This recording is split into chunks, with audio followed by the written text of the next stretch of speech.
হালকাবাসী জঙ্গলের নীরব ছায়ায় বসে রাম আর সীতা।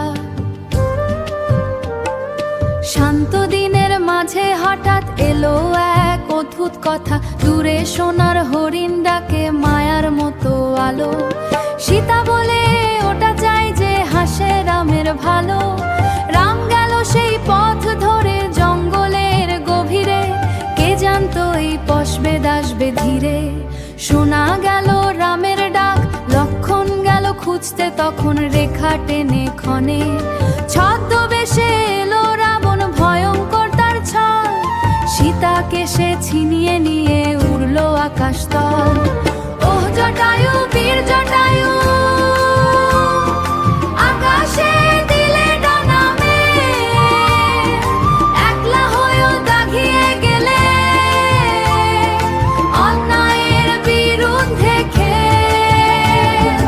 ওহ জটায়ু ত্যাগের গান চিরদিন থাকবে মনে।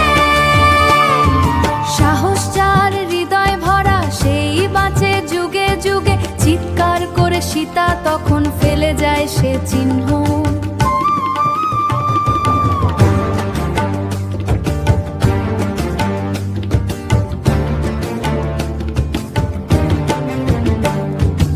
আকাশ থেকে দেখে সবই জটায়ুর সেই ধীর মন।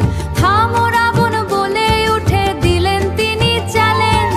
বৃদ্ধ হয়েও লড়লেন তিনি, সাহস ছিল ফ্রেশ।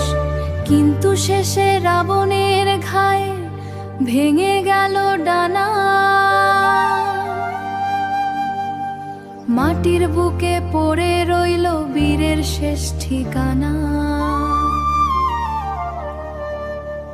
রাম আর লক্ষণ এলো খুঁজে, শেষ নিঃশ্বাসে বলে গেল সীতার সবই শেষ। ওহ জটায়ু বীর জটায়ু, ত্যাগ তোমার অমর। রাম বললেন তোমার কথা থাকবে চিরকাল ঘর। রাম বললেন তোমার কথা থাকবে চিরকাল ঘর। হালকাবাসী সত্য আর সাহসের পথে যে চলে নির্ভীক, তার গল্পই রয়ে যায় চিরকাল অনীক।